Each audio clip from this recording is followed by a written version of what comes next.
아무리 어려워도 기도하는 사람이 있으면 희망이 있고, 세상이 절망적이어도 교회가 살아있으면 희망이 있습니다. 오늘 우리 교경의 현장에 와 보니까 그래도 하나님이 한국을 쓰시고 한국을 축복하시고 우리 한국 교회를 사랑하시는 그런 모습을 보고 아주 위로받고 격려가 되고 축복이라고 생각이 듭니다.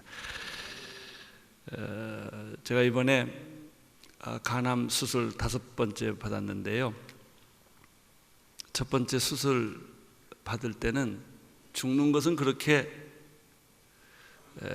두렵거나 겁나는 것은 아닌데 교인들이 걱정이더라고요. 내가 간암으로 수술한다는 소식을 만약 교인들이 알면 얼마나 당황을 할까, 그리고 얼마나 힘들어할까. 그것 때문에 교인들에게 말을 못 하겠더라고요. 우리 장로님들이나 목회자들한테도 말을 못 하겠더라고요.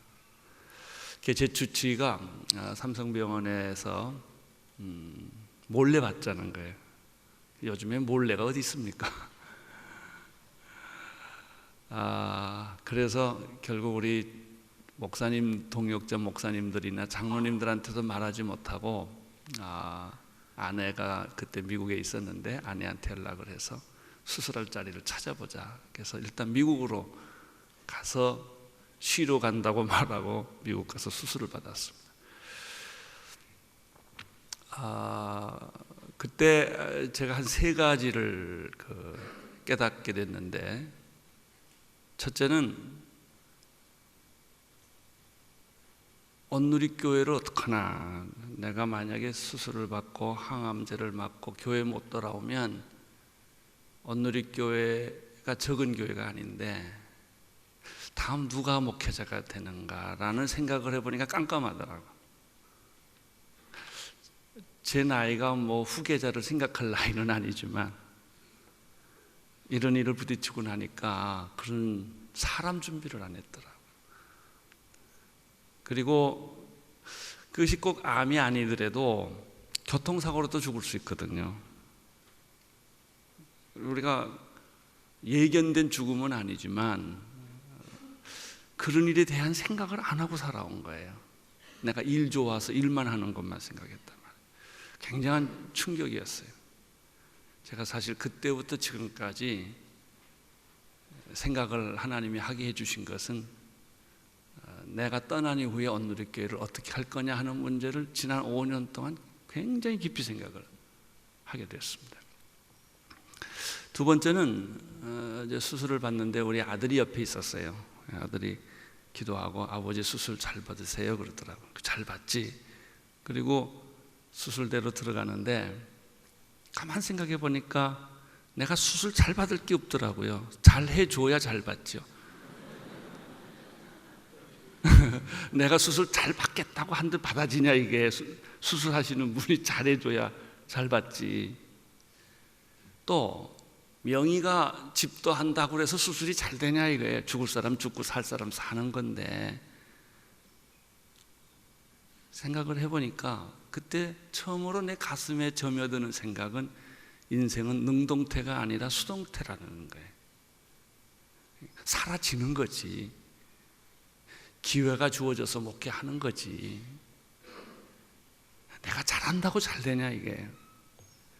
하나님의 은혜지. 그래서 그거를 제가 마음속에 이렇게 가슴속으로 그걸 경험하기 시작했어요. 하나님의 은혜로 사는 것이고 주어진 기회에 내가 은혜로 수동태로 살아가는 것이지 인생은 능동태가 아니다 하는 겁니다.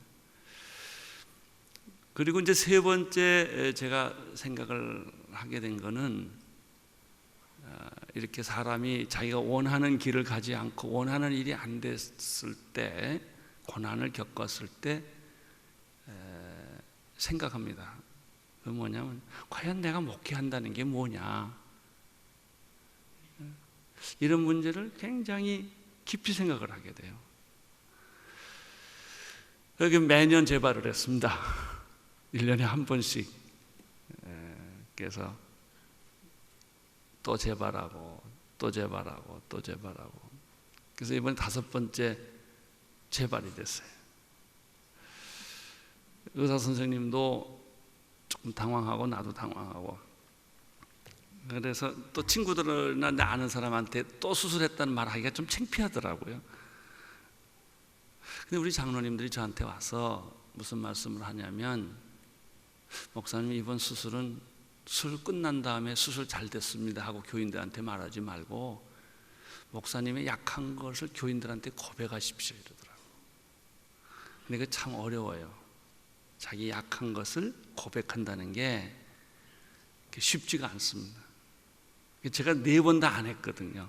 다 수술 끝나고 돌아와서 수술 잘 받았습니다고 말했지 기도해달라는 말을 못했어요. 장로님들 얘기를 가만 들어보니까 그 말이 맞더라고요. 교인들한테 미리 고백하는 것이 어차피 알게 될 텐데 늦게 알면 섭섭하다는 거예요. 그래서 그렇게 하겠습니다. 그래서 대예배 때 제가 여기서 무릎을 꿇고 우리 장로님 목사님들 나와서 안수하게 하고 전 교인들하고 같이 기도를 했어요.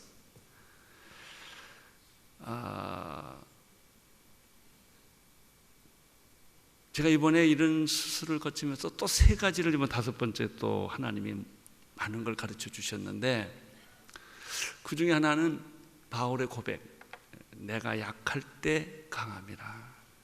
이게 가슴에 와 닿아요. 내가 강하면, 내가 잘났으면, 내가 목회 성공했으면 주님의 자리가 없어요. 그러니까 내가 약할 때, 부족할 때, 실수할 때 주님이 강함이라. 그게 가슴에 와닿아요. 또 한 가지는 기도의 능력을 새롭게 체험한 거예요. 성도님들이 기도해 준 것이 수술이나 그 후에 치유 과정에서 너무너무 생생하게 제가 느끼는 거예요. 제가 4차 수술할 때는 의사가 1시간 반을 땀을 뻘뻘 흘렸거든요. 근데 이번 수술에는 딱 25분 걸렸어요. 완샷에. 조영제를 넣고 사진을 촬영한데 아주 딱 암이 보이고, 대동맥에다 카테트를 넣어서 거기다 항암제를 넣는데 딱 25분. 의사도 놀래고 나도 놀래고 다 놀래고, 그리고 오늘 이 자리에 이렇게 설 수 있도록 완전하게 회복을 시켜주셨어요. 할렐루야. 저는 거기서 발견한 게 있습니다. 기도의 능력이에요. 기도는 관념이 아니고 실제라는 거예요. 역시 기도는 오픈해야 돼요. 감추면 안 돼요. 약하면 약한 대로, 부족하면 부족한 대로. 이것을 오픈할 때 능력이 나타난다는 것입니다. 그리고 또 3번째는 첫 번째 수술 받을 때와 똑같은 것인데, 여러분 이 고난을 겪으면요 거품이 빠집니다. 군더더기가 빠지고요. 비전에도 군더더기가 있고 거품이 있습니다. 믿음에도 거품이 있어요. 그것 때문에 우리들이 상황을 파악을 잘 못하는 거예요. 하나님의 뜻과 내 뜻을 이렇게 섞는 겁니다. 그리고 하나님의 뜻이라고 말하고 하나님의 비전이라고 말할 때가 있는 거예요. 시련을 겪으면, 가난해지면, 병들면, 실패를 하면 거품이 빠지기 시작을 합니다. 제가 이번에 수술을 하고 나서 제일 먼저 한 게 음식 조절이에요. 도시락을 싸들고 꼭 의사가 먹으라는 양의 음식만 먹었어요. 그랬더니 6kg가 빠지더라고요. 3주 만에. 여러분도 식사 조절하시기를 축원합니다. 그 군살 빼십시오. 뱃살도 빼고. 그러면 앞으로 제가 목회를 얼마나 할 수 있을지는 모르겠지만, 정말 그러면 하나님이 내게 맡겨준 그 비전과 사명이 뭐냐라는 것에 다시 집중을 하게 돼요. 결국 남아있는 게 뭐냐? 다 거품도 빼고 군살도 빼고 군더더기도 다 빼고 난다면 설교에 있어서도 마찬가지고 목회에 있어서도 마찬가지예요. 그게 남아있는 게 뭐냐? 내게 있어서는 그게 교회더라고요. 교회. 나는 자랑하고 어디 가서나 떳떳하게 말할 게 하나가 있어요. 난 24시간 교회를 생각하는 사람입니다. 그거 하나만 확실합니다. 내가 잘하고 못하고는 둘째치고 나는 교회를 위해서 목을 건 사람이에요. 내가 이번에 김선일 군의 죽음을 보면서 선교란 죽을 수도 있다는 것이다. 죽으러 간 것은 아니에요. 자기가 순교한 것도 아니에요. 그러나 죽을 수도 있다. 목회는 생명 걸고 해야 합니다. 하다 힘들면 돌아가고 적당히 하는 것은 목회가 아닙니다. 우리의 목회가 뭐가 문제냐? 지식의 문제도 정보의 문제도 아니에요. 생명을 안 건 것이 문제.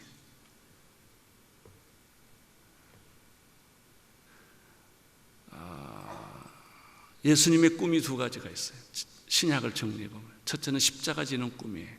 그분의 생애 전체 말씀, 사역, 그분의 모든 것들을 보면 예수님은 사복음서 전체가 십자가에다 포커스가 있어요. 십자가의 길을 간 거예요. 그 길을 피하지 않았고 그 길을 외면하지 않고 그 길을 가신 것이 예수님의 꿈이었고 길이었어요. 또 하나가 있다면 교회를 세우는 것이 예수님의 꿈입니다. 돌아가신 이후에 이 지상에 남겨준 선물이 하나 있다면 그의 피로 사신 교회예요. 그 눈에 보이는 교회가 아니라 눈에 보이지 않는 교회요.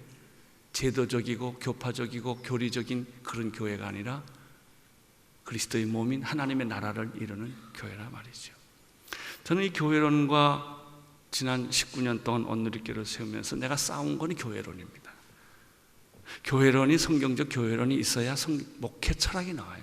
목회 철학이 있어야 예배와 사역과 설교와 가르침과 선교와 전도가 이게 실 풀듯이 쫙 풀리는 거예요. 그러나 많은 사람들하고 얘기해 보면 이 교회론이 흔들려요. 교회론이 이렇게 하나 이론이에요. 그래서 능력이 없는 거예요. 저는 이 교회론이 목회하는 데 있어서는 가장 중요하고 결정적인 것이다. 내가 자랑하는 게 하나 있는데 나는 우리 교회 어떤 누구보다 난 다 제일 잘한다고 내가 생각해.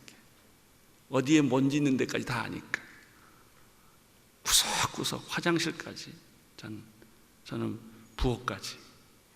그만큼 교회를 생각을 많이 해요. 저는 어디 가나 디자인을 굉장히 연구해요. 왜? 교회에다 이걸 어디다 이렇게 붙일까?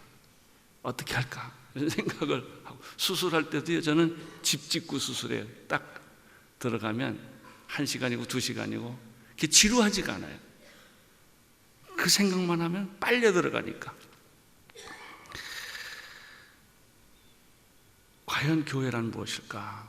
주님의 교회, 나에게 교회에 대한 좋은 모델을 보여준 곳이 중국의 처석교회. 모태tung 지하에서 지난 50년 동안 선교사가 다 쫓겨나갔고 교회가 폐쇄됐지만 그럼 교회가 없어지냐? 아니에요. 제가 중국 교회의 처소 지도자들을 만나보면서 굉장한 충격과 도전을 많이 받았어요. 1000만 명이 되는 처석교회 스트림이 7개가 있어요. 그들은 전부 네트워킹이 돼 있더라고요. 삼자교회가 한 1400만 명 돼요. 그래서 공식적으로 우리가 발견할 수 있는 게 약 한 8400만 명이죠. 그래서 누가 그러더라고요. 지옥 가도 중국 사람이 많고 천국 가도 중국 사람이 많다.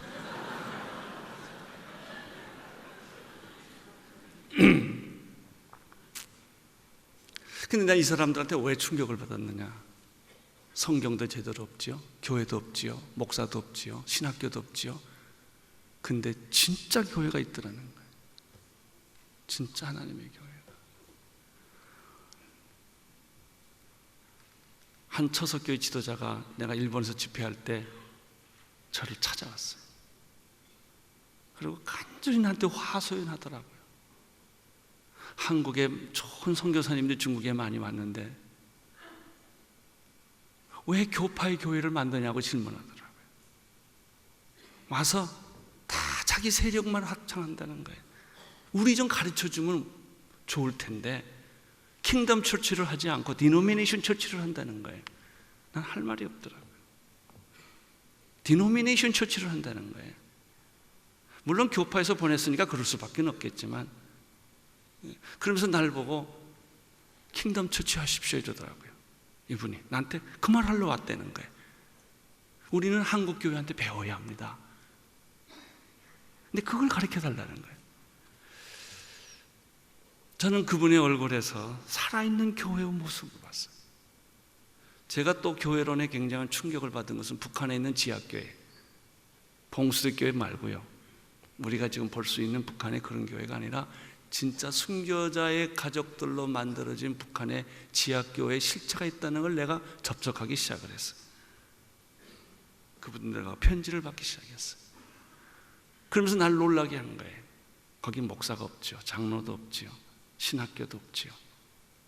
그래서 목사가 없으면 교회가 잘 되는구나. 내가 그때 알았어요. 신학교가 없으면 교회가 순수해지구나. 내가 그걸 알았어요. 나한테 보낸 편지 중에 하나가 이런 게 있어요. 요즘 혼란스럽습니다. 우리가 먹을 게 없어 혼란스럽지만 자칭 예수라는 사람이 여기저기 나타났다는 겁니다. 북한에. 그러니까 말세대가 되면 자칭 예수라고 주장하는 사람이 생기는데 그 사람이 옳은지 그른지를 모르겠다는 거예요. 뭐 그런 얘기들이에요. 지난번에 돌아가신 우리 김사무엘 목사님 북한에 갔을 때 20대 남자 둘이 세례받으러 왔어요. 도대체 이 사람이 어떻게 세례까지 받게 됐나가 이분의 퀘스천이에요. 고려호텔에서 세례를 줬는데 엄마랑 온 거예요. 이 엄마가 모세같이 예수 교육을 한 거예요. 비밀리에. 근데 이 아이가 커서 신앙 고백을 하게 됐을 때 세례를 줘야 될 텐데 목사가 없는 거예요. 그래서 목사가 왔다는 소식을 듣고 어떻게 연결을 해가지고 자기 아들 둘을 끌고 와서 세례를 준 거예요. 나는 그 과정은 잘 몰라요.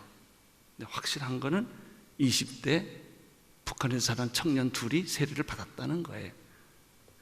그 목사님이 돌아와서 쇼크를 먹었더라. 내가 둘을 세례 주고 왔습니다. 제가 그때 퀘스천하는 거예요. 도대체 이 사람이 어떻게 교회도 없고 성경도 없고 찬송가도 없고 아무것도 없는데 이 신앙을 유전해서 받았겠냐 이래. 제가 북한에서 온 사람들하고 이 얘기를 해보면 들어본 다음에 내가 이런 우리가 만약 통일이 돼서 자유롭게 된다면은 기독교 순교 사화는 다시 써야 된다. 기막힌 스토리들이 있더라고요. 드러나지 않는. 이게 진짜 교회다. 서방의 교회가 중국의 순수한 처석교회들 다 오염시킨단 말이에요. 돈으로, 신학으로 말이죠. 정말 성령의 역사, 하나님의 교회, 하나님이 목회하는 교회, 그게 제 마음의 목회 그림입니다. 건물이나 제도나 방법이나 우리는 너무 익숙하게 테크니컬하게 훈련을 많이 받았어요.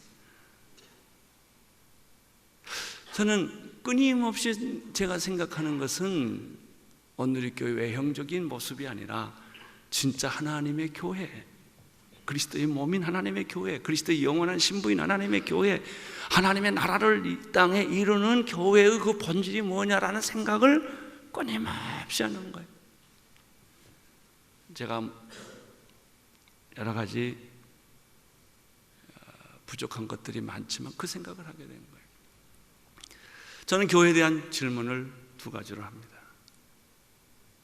첫째는, 교회는 정말 주님의 꿈이시고 이 시대의 유일한 희망이고 대안인가? 난 여기에 대한 우리의 확실한 대답이 있어야 된다고 믿습니다. 교회가 살면 세상은 산다. 예? 교회가 무너지면 다 무너진다. 나는 오늘 우리 시대에, 우리 국내나 국외나 오늘 우리 시대의 문제는 교회의 절망이에요. 교회가 무너지기 때문에 레스비안, 게이 이런 것들이 물밑 세상적 사고방식, 포스트 모더니즘, 종교다원주의 등등등등이 파도처럼 밀려오는 것은 교회가 뚝이 무너졌기 때문에. 이 말을 뒤바꾸면 뭐예요? 교회가 뚝을 다시 만들면 그건 숫자도 아니고 그것은 제도도 아닙니다. 정말 하나님의 교회가 중국에 있는 초석교회처럼, 북한에 있는 지하교회처럼 정말 살아있는 교회, 순교하는 교회, 생명을 거는 교회들이 몇 개만이라도 있으면 죄악의 물결을 막을 수 있다 이거예요. 교회는 이 시대에 아직도 유일한 희망이고 대안이다 말이죠. 오늘 우리가 지금 우리 정치적 절망과 경제적 이 난관을 뚫고 나갈 수 있는 것, 교육의 이 부재를 뚫고 나갈 수 있는 것도 대안은 교회다 이거예요. 우리가 만들어 놓은 제도적인 교회, 그런 디노미네이션 처치가 아니라 예수님께서 꿈꾸시는 바로 그런 교회들이 순교적인 각오를 가지고 있다면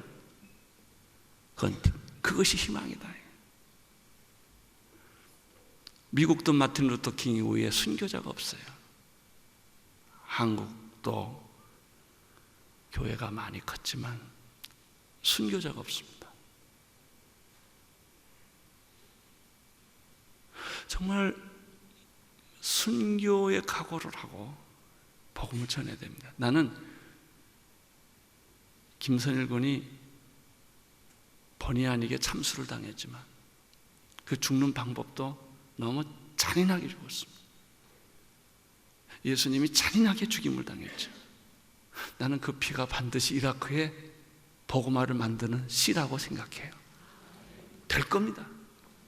이라크는 변할 거예요. 순교의 피가 뿌려졌으니까. 한국 교회가 살아날 수 있는 거는, 교회 갱신은 누군가 죽어야 됩니다. 병들어 죽든 배고파 죽든 매 맞아 죽든 감옥에 가서 죽든 예수 이름으로 죽어야 된단 말이에요. 순교의 피를 뿌리지 않고는 다시 살아나는 법이 없어요.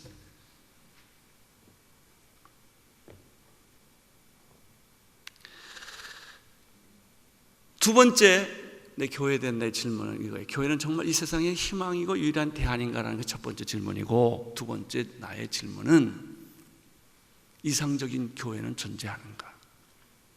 이상적인 교회, 주님이 원하시는 그런 교회는 존재할 수 있는가? 저는 확실하게 대답합니다. 그럴 수 있다. 그럴 수 있다. 그런 교회는 존재한다.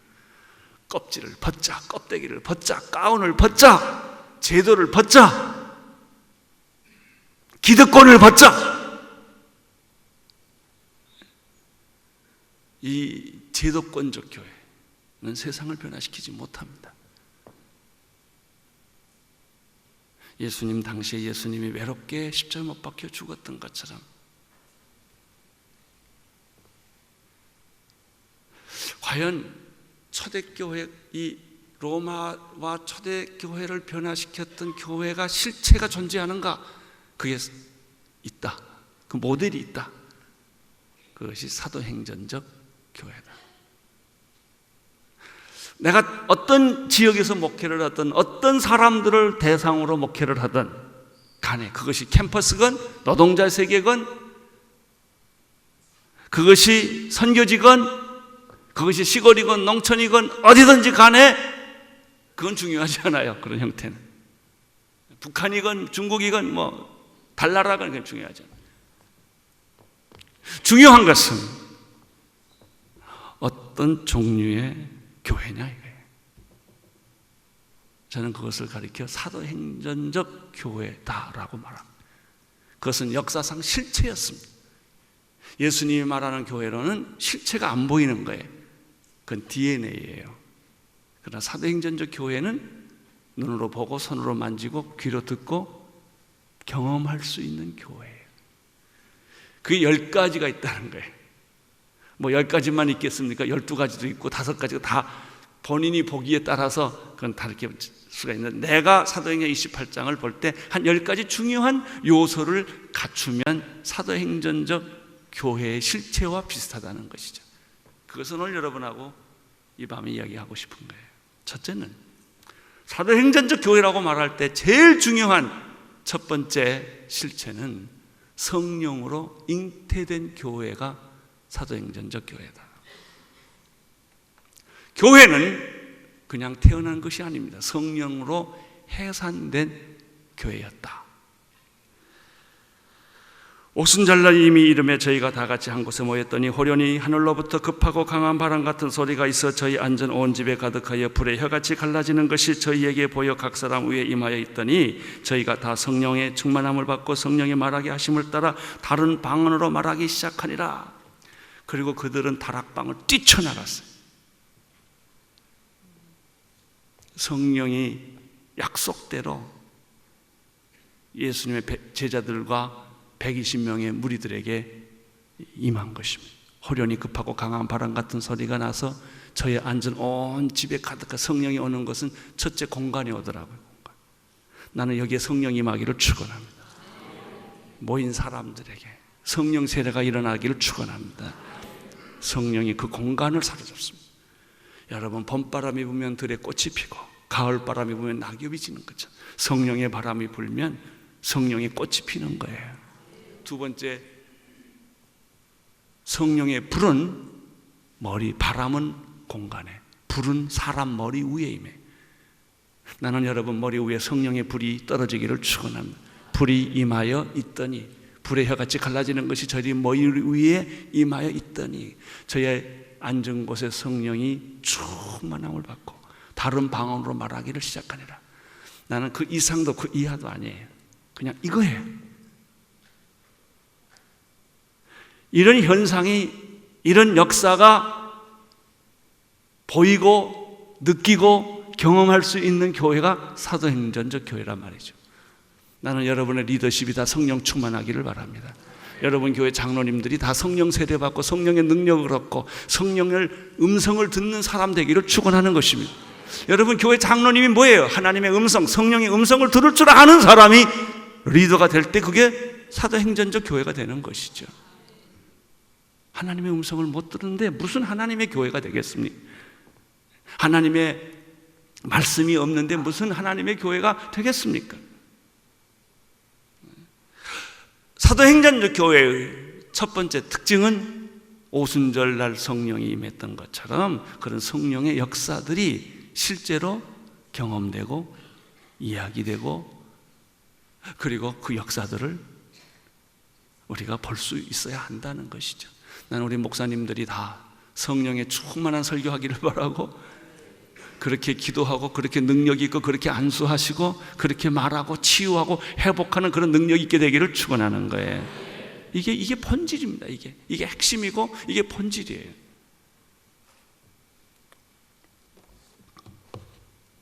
생각을 많이 하면 사람이 보이고 기도를 많이 하면 하나님이 보이죠. 너무 똑똑한 거 골치 아파. 교회는 똑똑한 게 중요하지 않아요. 성령 충만한 게 중요해요. 성령 충만하시기를 바랍니다. 이게 한국교회 사는 방법이에요. 두 번째입니다. 두 번째는 그 사도행전적 교회의 두 번째 실체는 2장 42절 47절 우리가 너무나 많이 읽고 사모하고 아는 글이죠. 저희가 사도의 가르침을 받아 서로 교제하며 떡을 떼며 기도하기를 전혀 힘쓰니라. 사람마다 두려워하는데 사도들로 인하여 기사와 표적이 많이 나타나니 믿는 사람이 다 함께 있어 모든 물건을 서로 통용하고 또 재산과 소유를 팔아 각 사람의 필요를 따라 나눠주고 날마다 마음을 같이하여 성전에 모이기를 힘쓰고 집에서 떡을 떼며 기쁨과 순전한 마음으로 음식을 먹고 하나님을 찬미하며 또 온 백성에게 친성을 받으니 주께서 구원받는 사람을 날마다 더하게 하시니라. 이런 일들이 일어나는 교회가 사도행적 교회예요. 재직했다, 뭐 당했다, 이런 게 사도행전적 교회가 아니에요. 교제하고 떡을 떼고 사도의 가르침을 받고 서로 있는 거 나눠주고 집과 교회를 왔다 갔다 하면서 하여튼 이런 것을 경험하고 느끼는 순, 구역, 뭐 그런 공동체, 서로 보면 그런 느낌이 든단 말이에요. 그런 생각이 난단 말이죠. 그런 관계가 만들어졌단 말이죠. 그것이 제자 훈련이라는 표현을 쓰든, 그것이 1대1이라는 표현을 쓰든, 그것이 큐티라는 표현을 쓰든 간에 그런 게 있단 말이죠. 그런 게 사도의 가르침을 받고 서로 교제하고 떡을 떼고 성만찬하고 만나면 너무 좋고 다 잊어버리고 내 거 다 퍼주고 이런 분위기, 이런 생각. 할렐루야. 이게 사도행전적 교회란 말이죠. 만나가지고 회장 뭐 그리고 손 들고 뭐 이건 사도행적 교회가 아니에요. 뭐 2단이요 3단이요 이거 다 아니란 말이죠. 법이요 이것도 아니란 말이죠. 법이 무슨 법이에요? 법이에요. 법으로 따지자면 당신이 제일 먼저 죽어야 되는데 다 은혜로 사는 거죠. 근데 그런 대화가 교회 안에 없는 거예요. 이게 사도행전적 교회란 말이에요. 세 번째, 사도행전적 교회는 어떤 교회인가? 사도행전 3장 6절에 10절에 있는 말씀 잘 아는 것이죠. 베드로와 요한이 기도 시간이 돼서 성전에 올라가 기도하다가 나면서 안전뱅이를 만나가지고 구걸을 하니까 내가 응가 그거는 당신이 요구하는 건 없지만 내가 당신에게 주고 싶은 것이 있어. 나사렛 예수 그리스도 이름으로 일어나 걸으시오. 그 사람의 손을 잡아 일으키니 발과 발목에 힘을 얻고 뛰고 걸으며 찬송하며 성전으로 갔더라. 할렐루야. 나는요 그 본문을 볼 때 내가 꼭 나면 안진뱅이 같은 느낌. 와, 이 사람이 얼마나 좋았을까? 에? 얼마나 좋았을까? 체면이 중요하고 무슨 자존심이 중요할까? 이 순간에 사도행전적 교회는 어떤 교회냐? 날마다 기적을 경험하는 교회다 이게. 날마다 설교 시간에 기적을 경험하고 성경 공부 시간에 기적, 제자 훈련 시간에 기적을 경험하고 하나님의 그 성령의 역사들을 교인들을 통해서 목회자를 통해서 장로님들을 통해서 그냥 그 간증 듣기가 너무너무 시간이 모이면 12시에 그냥 끊을 수가 없어요. 간증이 계속되니까 날마다 기적을 체험하는 게 병든 자가 일어나는 것도 기적이지만 예수 믿을 수 없는 사람이 예수 믿는 것도 기적 아닙니까? 제가 이번에 제주도 폭풍 때 제주도에 있었어요. 약속이라는 게 참 무섭더라고요. 고약하고. 오래전에 CBMC 전국 때 제가 주강사로 설교하기로 약속됐는데 수술을 받고 의사 선생님이 비행기는 가능하면 타지 말래요. 취소가 잘 안 되더라고요. 사실 이 모임도 좀 취소하고 싶었는데 옥 목사님들이 왔다 갔다 해가지고 그게 못하겠더라고요. 그래서 제주도를 갔어요. 그랬더니 한 3,500명이 등록을 했대요. 그래서 국제 컨벤션 센터에서 집회를 했는데 둘째 날 제주도에 있는 예수 믿지 않는 실업인들 700명을 초청을 했어요. 1,000명한테 편지를 했는데 700명이 왔대요. 그거 대단합니다. 그래서 제일 앞자리에 그 사람들 만찬을 해드리고 모이는 절 보고 이제 부탁하는 거, 이 사람들 오늘 처음 왔으니까 예수 처음 교회를 설교 듣니까 전도 설교 좀 해달래요. 그래서 전도 설교를 그날은 전도 설교를 했어요. 전도 설교를 하고 잘 끝냈습니다. 그 다음 날 이제 마지막 헤어지는 날 아침 7시에 새벽 기도를 이제 인도하고 떠나는데 설교 다 끝났는데 중국 대표가 왔어요. 이번에 중국에서 35명이 참석을 했어요. 그 이유는 내년에는 북경에서 전 세계 CBMC 대회를 준비하고 있대요. 그래서 오셨는데 그 대표가 통역을 시켜가지고 저한테 하시는 말씀이 이번에 우리가 CBMC의 대회에 온 사람들 중에서 예수 믿지 않는 실업인들이 따라왔다는 거예요. 그 중에 6명이 어저께 설교를 듣고 세례받기를 원하는데 목사님이 세례를 주시겠습니까? 이러더라고요. 와, 나는 설교 끝나자마자 세례받겠다는 게 나 처음에 진짜 이게 말씀이 맥혔나 봐요, 이게. 그 사람들이 밤새도록 잠을 못 자고 자기들끼리 의논한 결과 중국 사람들이 지금 이 중국 같은 경우는요, 저희 교회 주보, 사랑의 주보 다 훑어갑니다. 그래서 굉장히 조심하지 않으면 정보가 다 새갑니다. 이 사람들이 여기 와서 예수 믿고 했을 때 정부로부터 핍박을 받을 가능성이 굉장히 많음에도 불구하고 어떤 세례를 받겠다는 거예요. 그때 이제 모임이 다 끝나던 때, 그래서 하자고, 그냥 이렇게 좋을 수가 있냐고. 그래가지고 저기 강대성에 올라오라고 그러고 중국 사람 30명하고 거기 임원들하고 남은 사람들하고 이제 세례를 주는데 물이 있어야지요. 물. 갑자기 준비를 했으니까. 물 좀 가져오라고 그랬대. 물이 없으니까 그 일회용 커피 컵 있죠. 그 딸딸이 먹는 커피. 그 율무차 먹는 거 있잖아요. 그게 물이 하나가 있었어요, 거기에. 물이 이거밖에 없는데요. 그래. 그거라도 하자고 가져와. 그래가지고 6명 앉으라고 그랬더니 한 명이 또 붙었어요. 7명 됐어요. 그래가지고 이 물을 어떻게 이건 그래도 유리컵 아닙니까? 그 종이컵에다 이렇게 넣어서 하려니까 이게 참 그렇더라고요. 그래서 그 옆에 이런 크리스탈, 가짜 크리스탈 받침대가 있어서 거기다가 물을 부었어요. 물이 없으니까 일단 7명을 줘야 되니까. 그리고 임기응변으로 신앙 고백 선서하고, 그때 이름을 또 불러요. 예수 그리스도를 믿기로 한 아무개에게 내가 성부와 성자와 성령 이름으로 세례를 줘야 되는데 또 중국말 이름표도 없고 말이죠. 이게 그러면 당신 이름 뭐냐 그러면 뭐라고 말하면 그냥 비슷하게 내가 또 말하는 거예요.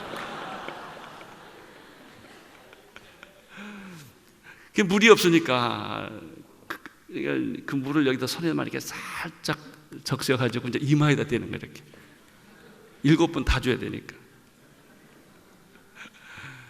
그런데요, 제가 놀란 거는 그 사람들 얼굴 표정이에요. 얼굴이 펄개가지고 눈물이 글썽거리면서 세례를 받더라고요.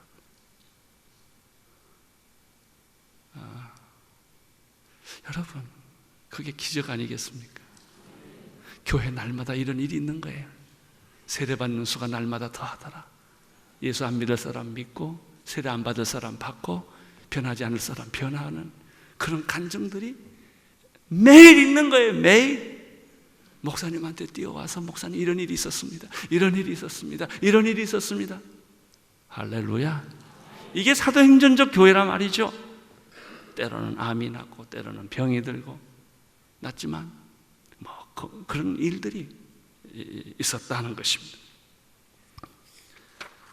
사도행전적 교회는 어떤 교회냐? 사도행전 4장 1절 4절 보면 사도들이 백성에게 말할 때 제사장들과 성전 맡은 자와 사두개인들이 이르러 백성의 가르침과 예수를 들어 죽은 자 가운데서 부활하는 도전함을 싫어하여 저희를 잡음에 날이 이미 저문 거로 이튿날까지 가두었으나 말씀을 듣는 모든 사람 중에 믿는 자가 많으니 숫자가 5천 되었다 이렇게 되어 있어요. 8장에도 또 그렇게 되어 있고요. 사도행전의 특징이 뭔지 아세요? 서퍼링이에요. 고난이에요. 우리가 예수 믿는다고 사람들이 환영하지 않고 복음을 전한다고 사람들이 박수 쳐주지 않고 고난이 있단 말이죠. 고난. 사도행전의 주제가는 고난입니다. 그래서 흩어지는 거예요. 예루살렘 교회는 깨진 거예요. 빠개진 거예요. 그래서 빌립도 떠나고 사마리아로 떠나고 다 떠나는 거예요. 이게 교회다. 이게 진정한 교회는 서퍼링 처치다. 고난을 겪는 것이다. 그러나 고난을 두려워하지 아니하고 고난을 정면 돌파하는 것이다. 고난 중에서도 성장하는 교회, 고난 중에 성숙해지는 교회, 고난 중에 부흥하는 교회의 모습. 교회의 최대 위기는 안정권에 들어간 겁니다. 이번에 기본스가 저희 플러그인 집회 또 오는데 금년 3월 달에 저희 파워웨이브 때 왔어요. 이 사람은 어머니는 한국 사람이고 아버지는 미국 사람이에요. 이번에 와서 강의를 하는데 굉장히 충격을 받았어요. 주제 특강을 하는데 간증을 하더라고요. 자기 어머니는 아메리칸 드림을 가지고 한국에 있을 때 미국의 지아이와 결혼했다는 거예요. 자기를 낳았다는 거예요. 그래서 남편 따라 미국을 갔는데 온갖 천대와 구박을 다 받았다. 그런 얘기를 자기 패밀리 히스토리를 부끄럼 없이 다 얘기를 하더라고요. 그래서 어머니는 바느질 사를 하고 남편은 딴 여자를 얻고 결국은 얻어맞고, 그래서 남편한테 사랑을 받아보려고 자동차도 싹바느질 사주고 집도 사줬는데 다 가지고 날라버렸다는 거죠. 어머니는 화가 나서 술을 먹고 약에 손을 대고, 자기는 그 어머니가 너무나 불쌍해서 자기의 평생 비전은 우리 어머니 좋은 차 사주고 좋은 집 해주고 행복하게 만드는 게 이 기본스의 비전이었어요. 근데 그 어머니가 어느 날 고속도로에서 음주운전하다가 교통사고로 즉사했어요. 어머니의 아메리칸 드림은 끝났다는 거죠. 동시에 자기 어머니를 잘해주고 싶었던 자기의 드림도 끝났다는 거예요. 그런 얘기를 막 하더라고요. 그러면서 하시는 말씀이, 그때 자기가 기도했대요. 내가 어떻게 살아야 합니까? 이제 어머니가 없는데 내가 어떻게 살아야 됩니까? 그때 하나님이 나를 위해 살아라. 그래서 신학교를 갔어요. 그래서 그 사람이 신학교를 들어가서 공부를 하고 주님의 종이 됐어요. 그리고 지금은 얼바인에서 3,000명이 모이는 다민족 교회, 특별히 중국, 코리안들을 20대, 평균 20대, 30대 미국에서 제일 아주 성공적인 교회를 했어요. 이번에 매트릭스를 하기 때문에 이번에 엘바인에 하고 LA에 한 400명 모이는 교회를 하고 이번에 뉴욕에 교회를 또 만들었더라. 매트릭스를 짜는 거예요. 그분이 지난번에 저희 교회 오셔서 집회를 하는데 교회가 너무 부흥이 돼가지고 땅도 몇십 에이커 사고 헌금도 다 걷어놓고, 그리고는 자기가 교인들한테 선언한 거예요. 이게 위기입니다.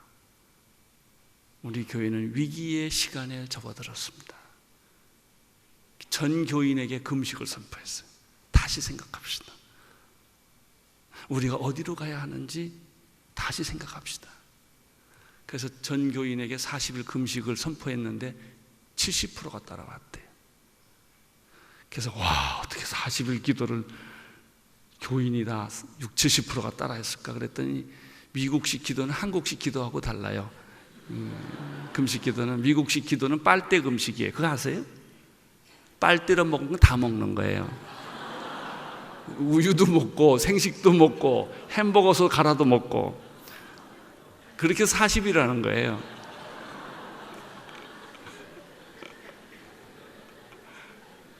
그런데 그거 쉬운 것 같으세요? 어려워요. 전교인이 빨대 금식을 60%인가 70% 했대요. 그걸 하는 동안에 우리 여기 마크체 목사님이 오셨는데 그걸 가만 듣더니 이 사람이 아이들어서 꼭 음식만 금식해야 금식이냐? TV 금식하자. TV 중독 걸린 사람, 쇼핑 중독 걸리는 쇼핑 금식, 커피 금식, 자기가 좋아하는 건 끊어보자는 거죠. 그것도 말이 되더라고요. 그런데 그렇게 금식을 하고 나니까 교회에 기적이 일어나기 시작한 거예요. 여러분, 안정한다는 것은 위기라는 뜻이에요. 우리는 안정하기를 원해요. 편안하기를 원해요. 하나님은 사도행전에 보면요, 초대교회가 안정권에 들어갈 때마다 흩어버려요. 이 지상에서는 안정이 없어요. 편한 게 없다고요. 교회가 커지면 1,000명이 되면 2,000명이 되면 3,000명이 되면 천만의 말씀. 사도행전적 교회의 중요한 코드는 서퍼링이었다. 감옥에 들어가고 굶고 매맞고 쫓겨다니고, 그게 사도 바울의 생애가 아니었습니까? 고난 중에서도 복음을 전하는 교회가 사도행전적 교회다. 성령으로 해상된 교회가 사도행전적 교회다. 예수 그리스도의 공동체를 경험하는 것이 사도행전적 교회다. 날마다 기적을 경험할 수 있는 것이 사도행전적 교회다. 고난 중에라도 두려워하거나 절망하지 않고 그것을 이겨내는 그런 공동체가 사도행전적 교회라고 말할 수가 있다. 다섯 번째입니다. 사도행전적 교회는 어떤 교회인가? 사도행전 4장 32절 35절에 있는 말씀처럼 믿는 무리가 한 마음과 한 뜻이 되어 모든 물건을 서로 통용하고 제 재물을 조금이라도 제 것이라고 말하는 사람이 없었다고 그랬죠. 예, 여러분, 지상의 교회에서 우리가 믿음을 살면서 가장 위대한 믿음은 말이죠, 물질을 극복하는 거예요. 이게 참 쉬운 게 아닙니다. 물질을 극복하는 것, 소유를 극복하는 것, 이기심을 극복하는 것, 그것이 초대교회였다. 여러분, 한국교회가 싸우고 헤어지는 게 예수 때문일까요? 물질 때문일까요? 예? 복음을 사수하기 위해서 우리가 싸울까요? 그런 분도 가끔 있긴 해요. 근데 가뭄에 콩나무듯이 보기 어려워. 그거는 우리나라는 예수와 그리스도가 싸우니까.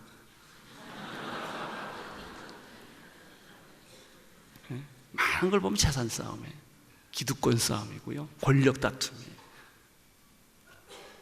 국회보다 저지를 때가 한두 번이 아니에요. 여러분, 그런 멘탈리티를 가지고 어떻게 세상이 변화됩니까? 초대교회가 능력이 있었던 것은 물질의 유혹을 넘어섰다. 다 서로 통용하고 나누고 라고 하는 것이었다. 이것이 초대교회였다. 우리는 돈 그러면 교회에서 얼마나 예민해. 세상보다 더 치사하게 예민하다. 돈 가지고 사람을 후려치고 조종하고, 세상에 먹는 거 가지고 사람 조종하는 게 제일 치사하고요, 돈 가지고 사람 부리는 거 웃기는 거예요. 이게. 그건 사도행전적 교회라고 할 수가 없어요. 아무리 유명하고 아무리 전통이 있고 아무리 멋있어도 권력 다툼이 일어나고 재물의 분쟁이 일어나는 것은 사도행전적 교회가 아니에요. 사도행전적 교회의 여섯 번째 특징은 정직과 순결과 거룩이라는 것이죠. 이것이 사도행전 5장에 나오는 아나니아와 삽비라 사건. 너무 잘하니까 안 읽고 그냥 넘어가겠습니다. 여러분, 아나니아와 삽비라의 얘기의 포인트가 뭐예요? 베드로가 하는 말 있잖아요. 언제 헌금하라고 그랬냐? 헌금 안 한들 하나님이 그거 가지고 화내는 게 있냐? 왜 헌금했다고 해놓고 속이냐? 이게 삥땅했냐? 이게. 그리고 아나니아 삽비라가 즉사하지 않아요? 이 기준으로 보면 살아남을 사람에게 하나도 없어. 나를 포함해서. 그게 무슨 얘기예요? 교회의 본질은 거룩이다. 이게. 교회의 본질은 정직이다. 교회의 본질은 순결이다. 이런 교회가 사도행전적 교회고, 그런 교회가 능력이 있는 것이다. 물질을 이길 수 있고 명예와 세상의 권력을 이길 수가 있는 그런 힘은 어디서 오는가? 순결이 힘이다. 정직이 힘이다 하는 것이죠.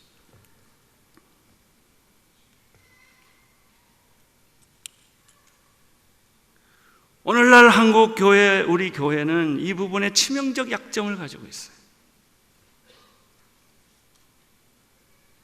우리는 여기에 이 틀에서 벗어나려고 애를 쓰죠. 문화적으로 거짓말이, 지혜로운 거짓말이 필요하다고 생각하는 오늘 우리의 문화 속에서 보통 사람들이 다 그렇게 사니까 상대적으로 그것은 그렇게 큰 죄가 아니라고 생각하는 문화 속에서 순결과 거룩과 정직을 말한다는 것은 이방인처럼 외롭고 고독하고 힘든 일이지만 사도행전적 교회의 특징이 뭐냐? 사도행전적 교회의 특징 바로 순결이다 이거죠. 정직이다 이거죠. 과연 교회가 우리 사회에 이것을 해낼 능력이 있을까? 오늘같이 거짓말하고 신용불량자가 400명이 넘치는 이런 사회에서 교회가 이런 새로운 문화를 만들어낼 수가 있을 것인가? 여러분, 정말 우리 교회가 이 세상의 그 시티즌십, 정말 정직한 국민을 만들어내는 그런 영적 산실이 될 수가 있을까? 라는 질문을 우리는 스스로 하는 거예요. 왜냐하면 우리도 모르게 이미 그런 거짓말 문화, 위선적인 문화, 불법을 행하는 문화 속에서 그것을 마치 당연한 것처럼 생각하고 살아왔기 때문에 그런 거예요.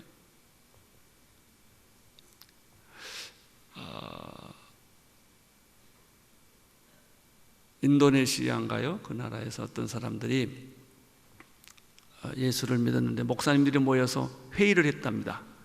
그 선언문을 발표했는데 우리는 더 이상 축첩하지 말자 이런 회의를 했대요.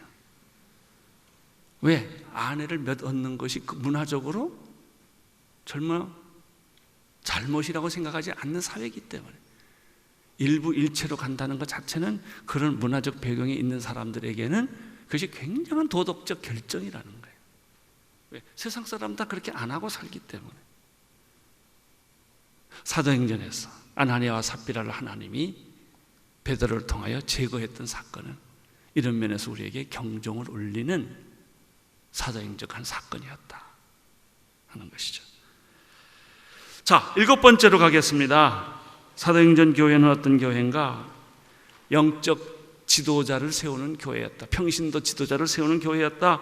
사도행전 6장 3절 7절에 보면은 헬라파 유대인과 히브리파 사람들이 서로 싸울 때 이렇게 말하지 않습니까?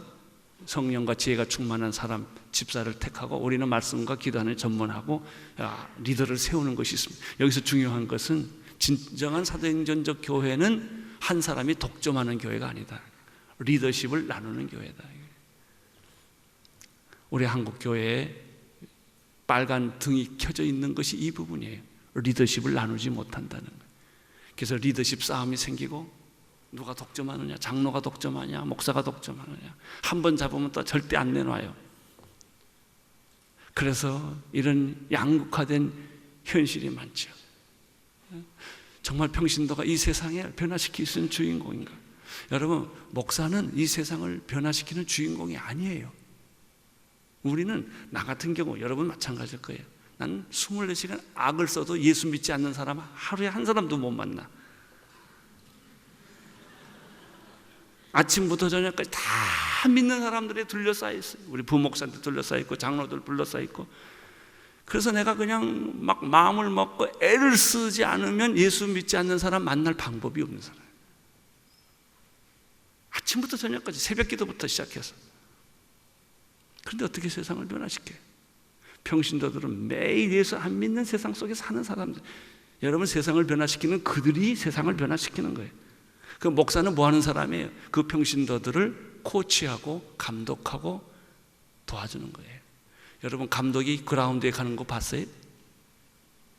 감독이 선수가 잘못한다고 뛰어들어가면요, 그 게임 그냥 끝난 거예요. 그냥. 우리 목사는 목사의 위치를 알아야 돼요. 그런데 한국교회 불행한 것은요, 어느 큰 교회, 좋은 교회는 그 목사가 유명하지 그 교회 평신도가 유명한 사람이 별로 없다는 거예요. 아무개 교회 이렇게 말하는 거예요. 세상이 변하겠냐 이게. 평신도들에게 리더십을 돌려줘야 된다 이거죠. 믿어줘야 된다 이거죠. 그들이 세상을 나가서 변화시킬 수 있도록 교회의 리더십을 나누는 비전 드림 팀을 만드는 환상적인 팀을 만들어서 움직이는 데가 초대 교회였고 그것이 사도행전적 교회였다는 것이죠. 리더십의 문제입니다. 리더십.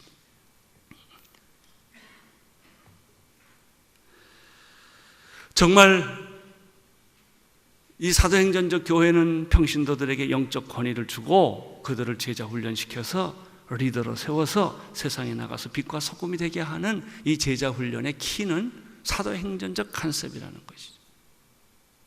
목사가 어떻게 다 합니까? 못합니다. 그럼에도 불구하고 목사는 좋은 감독 같은 거예요. 그 창의적인 모델하고 전통적인 모델이 있는데, 전통적인 모델은 플레이그라운드에가 목사가 뛰어요. 꼰투 같은 거예요. 그래가지고 사탄을 케어시키는 거예요. 이렇게. 그러면 관객이 있는데 관객은 교인이에요. 할렐루야 아멘. 그러니까 이 스타 플레이어가 좋아하는 건 뭐 관객이 많아야 돼. 무대는 세상이에요. 이게 전통적 모델입니다. 선교적이고 창의적인 모델은 뭘까요? 플레이그라운드의 스타는 교인이에요. 그리고 목사는 그 플레이그라운드에서 뛰는 선수들을 코치하고 감독하는 사람. 관객은 누구냐? 세상 사람이에요. 우리의 관객은 세상 사람이에요. 무대는 세상이에요. 이 패러다임이 다른 거예요. 8번째, 사도행전적 교회는 어떤 교회인가? 이방인을 가슴에 품는 교회. 사도행전 10장 44절부터 48절에 보면 베드로와 고넬료가 나왔죠. 베드로는 절대로 나는 이방인에게 세례 줄 수 없습니다. 하나님이 하도 답답해서 드라마를 하잖아요. 보재기를 내렸다 올렸다 내렸다 올렸다를 3번씩이나. 베드로가 참 대단한 사람이라고 생각이 돼요. 하나님이 시키는데도 노하니까. 하나님의 이름으로 난 그런 거 해본 적도 없고 할 수 없다 이거예요. 하나님이 아니 내가 하라는데 왜 그러냐 이게. 우리가 이런 게 참 많습니다. 전통과 역사에 관행에 묻혀서 해야 될 일을 못할 때가 얼마나 많은지 몰라요. 하나님이 원하시는데 드디어 베드로가 세례를 주지 않아요? 그러면서 이 사람 세계관이 깨지는 거예요. 세계관이. 믿음의 세계가 깨지고 그 사람의 패러다임이 전환이 온 거예요. 이렇게 생각하는 것만이 예수 가장 잘 믿고 전통적이라고 생각했던 그 패러다임이 깨지는 것이죠. 교회의 본질은 무엇일까요? 끼리끼리 노는 게 아닙니다. 다른 사람을 가슴에 품는 거예요. 다른 민족을 가슴에 품는 거예요.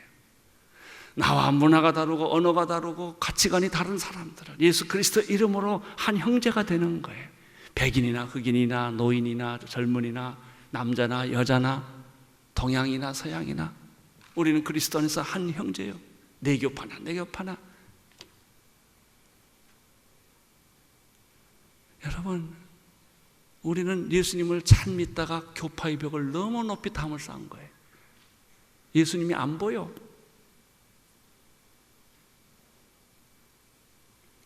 사랑하는 동역자 여러분, 진정한 사도행전적 교회는 어떤 교회인가? 문화와 언어와 그리고 모든 가치관이 다른 사람이라 할지라도 가슴에 껴안는 하나가 되는 교회. 따라서 지금 우리 한국 교회가 해야 될 가장 시급한 것은 탈북자 도와주는 거고요. 제가 탈북자를 열심히 도와보는데 문화적으로 너무 문제가 많아요. 그리고 정치적으로 압력이 있어요. 탈북자 도우려고. 여러분, 이 땅에 들어와 있는 수많은 외국인 근로자들, 노동자들 가슴에 품어야 돼요. 그거 품으면 복 받습니다. 한국교회 복 받습니다.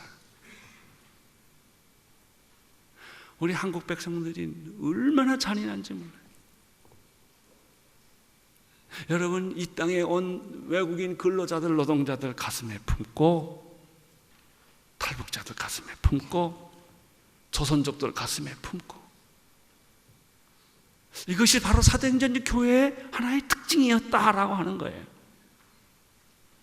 여러분과 수준이 다른 사람을 가슴에 품는 것. 9번째, 사도행전적 교회는 어떤 교회인가? 땅끝까지 이르러 복음을 전하는 교회였다. 사도행전 13장 1절부터 3절. 그 화려했고 찬란했던 예루살렘 교회는 자취가 없어졌어요. 하루에 3,000명씩 예수 믿었고 남자만 5,000명이었고 허다한 수가 계속 있었다면 그 교회 사이즈는 분명히 3만 명이 넘었을 거라고 봐요. 초대교회 같은 인구 밀도와 통신수단과 그런 인프라가 있는 상황에서 3만 명이 넘는 것은 초대형 교회일 거예요. 그러나 사도행전의 주역을 만드는 교회는 예루살렘 교회가 아니었다는 것입니다. 사도행전을 이끌어가는 교회는 작지만 왜소했지만 세계 선교의 꿈을 품었던 안디옥 교회였다는 것이죠. 우리가 추구해야 할 것은 대형 교회가 아니라는 것입니다. 대형 교회가 여러분의 꿈이 아니기를 바랍니다. 저도 본의 아니게 큰 교회를 하는 사람이지만 큰 교회는 갈 길이 없는 교회입니다. No way. 할수록 느끼는 것은 no way. 이런 형태로 계속 가서는 문제가 있다를 매일 절감합니다. 저는. 그래서는 저희 교회를 한 30개로 다 쪼개서 분산을 시켜야 되겠다는 생각을 한 거예요. 사도행전을 끌고 가는 것은 안디옥 교회였어요. 안디옥 교회는 바나바와 바울이 첫 선교사로 떠난 교회라는 걸 잘 아시죠? 제가요, 우리 오늘께서 교회 처음 세울 때 사도행전 시작했거든요. 그리고 13장 공부할 때 내가 하나님께 기도하고 교인한테 선포했어요. 우리가 13장 설교할 때는 선교사 하나를 보냅시다. 그 당시엔 제가 제 개인 월급 받거나 생활 받지 않고 선교사부터 월급을 주고 생활비를 보냈어요. 그때 우리가 첫 선교사로 선택한 사람이 김우정 선교사님이었어요. 그 다음에 한정국 선교사님을 저희가 보내기로 했었어요. 그날 13장 공부하는 날 김우정 선교사님 부부를 초청해서 같이 예배를 드리고 이 설교를 하고 선교사로 정식으로 파송을 했어요. 그랬더니 우리 교인 하나가 나한테 찾아왔어요. 에이 목사님, 그건 사도행전이 아닙니다. 그래. 아니, 뭐가 아니냐, 우리가 오늘 선교사로 파송하지 않았냐 그랬더니 사도행전 13장은 바울과 바나바가 갔습니다.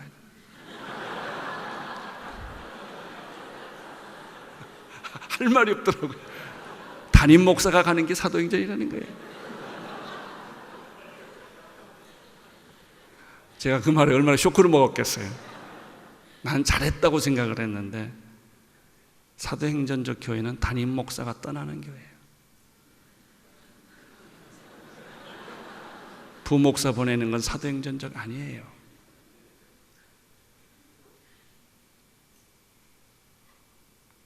왜? 나도 아직 못 가고 있으니까. 제 아내도 선교사로 헌신했고 나도 선교사로 헌신해서 서로 만나서 결혼하게 됐는데 제 아내는 뉴질랜드에서 신학을 할 때 선교단체 10곳에다 편지를 해서 선교사로 가겠다. 다 거절당했어요. 그래서 나한테 시집을 오게 된 거예요. 내가 선교지인가 봐요.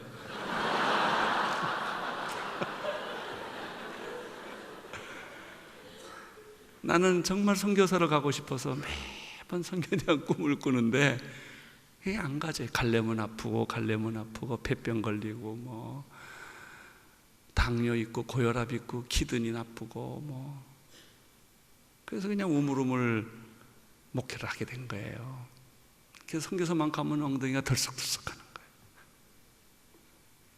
저희 교회 의사 선생님이 50대 연변으로 간 치과 의사 선생님이 있는데 그분이 어느 날 잠깐 귀국을 했어요. 목사님 나 좀 봅시다. 그래서 선교사가 보자고 그러면 또 겁이 나요. 그래서 카피탈 호텔에서 아침을 먹는데 한참 먹더니 이래요. 에이 목사님 온누리교는 다른 사람한테 맡기시고 온누리교 할 사람 많아요. 맡기시고 목사님은 날 따라오세요. 그러면 병 다 날 거예요. 또 병 난다니까 또 마음이 흔들리더라고요.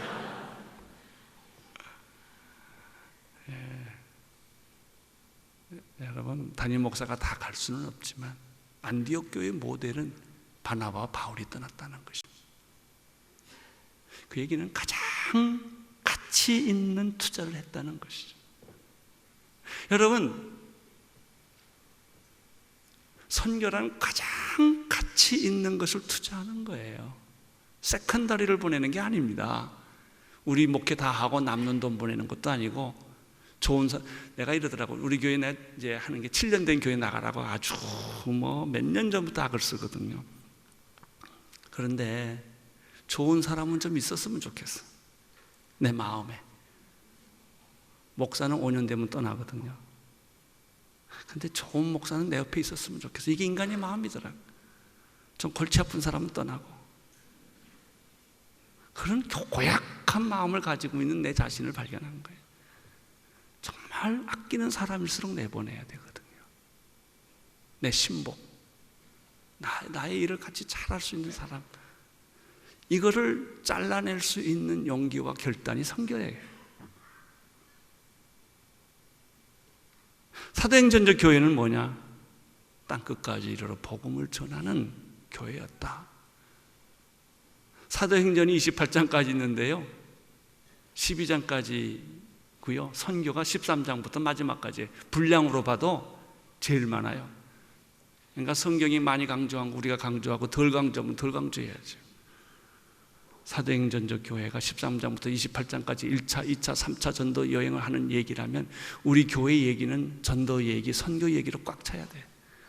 선교사님이 가고 들어오고 가고 들어오고 이야기 듣고 교인들이 선교에 미치고, 이게 사도행전적 교회라는 것이죠. 마지막으로 사도행전적 교회는 어떤 교회냐? 사도행전 28장이 마지막 장인데요, 30절 31절 읽겠습니다. 바울이 온 이태를 자기 셋집에 유하며 자기에게 오는 사람을 다 영접하고 담대히 하나님의 나라를 전파하며 주 예수 그리스도에 관한 것을 가르치되 그 많은 사람이 없더라. 이 마지막이 참 신비스럽습니다. 드디어 그는 죄수의 몸으로 로마를 가게 됐고 그는 로마에서 자유인이 되었어요. 그는 셋집에서 2년 동안 자기들에게 찾아오는 사람에게 예수 그리스도의 도에 대한 것을 가르쳤어요. 그 많은 사람이 없었어요. 근데 그게 끝이에요. 미완성이에요. 전 질문해요. 바울하고 2년 동안 성경 공부했던 사람이 그 후에 어떻게 됐을까? 그들이 집으로 돌아갔을까? 성경 공부 끝나고 끝났을까? 아니에요. 그들은 불덩어리가 되었을 거예요. 어디에 가든지 그들은 성령의 역사와 그 기적 속에서 예수 그리스도를 전했을 거예요. 그리고 순교했을 거예요. 그것이 초대교회입니다. 우리가 사도행전 28장 제일 마지막 부분을 보면은 사도행전은 미완성이라는 사실을 발견하게 됩니다. 미완성이다. 그리고 그때부터 지금까지 성령 받은 사람은 다 사도행전을 쓰고 있는 것이다. 따라서 사도행전 29장이라는 것은 어떤 사람의 어떤 교회의 전유물이 아니라 사도행전적 교회를 끌고 가는 모든 사람들을 가리켜 우리는 사도행전 28장 이후를 쓰고 있는 것이다. 주님 오실 때까지. 예. 나는 10가지를 이야기를 했습니다. 여러분의 교회는 이 사도행전적 기준에 의하면 얼마나 비슷합니까? 얼마나 크냐 작냐는 중요하지 않아요. 누가 말한 것처럼 시팅 캐퍼시티가 중요한 게 아니라 샌딩 캐퍼시티가 중요한 것이다. 얼마나 많이 모였느냐는 중요한 바로 그건 기준이 아니다 이거예요. 얼마나 크냐도 기준이 아니다는 거예요. 얼마나 사도행전적이냐. 두세 사람이 모였다 할지라도 그것이 시골에 있건 서울에 있건 선교지에 있건 오지에 있건 간에 우리의 설교가, 우리의 가르침이, 우리 성도들의 삶이, 우리 성도들의 가치관이, 우리 교회의 공동체의 목표가 사도행전적 목표와 비슷하다면 그건 사도행전적 교회다. 사도행전 29장을 쓰고 있는 것이다. 그런 교회는 세상을 뒤집을 것이다. 그런 교회는 하나님께 영광을 돌리고 하나님의 영광을 받으실 것이다. 사람에게는 잊혀질지 몰라도 하나님 나라에서 영원히 기억될 것이다. 할렐루야. 나는 여러분들의 교회가 사도행전적 기준에 의해서 설명되는 교회가 되기를 축원합니다. 기도하겠습니다. 주님, 금쪽같이 귀한 시간을 내서 이곳에 왔습니다. 하나님의 음성을 듣고 돌아가게 하시고 회복되어 돌아가게 하시고 비전을 가지고 돌아가게 하여 주옵소서. 예수님 이름으로 기도드립니다. 아멘.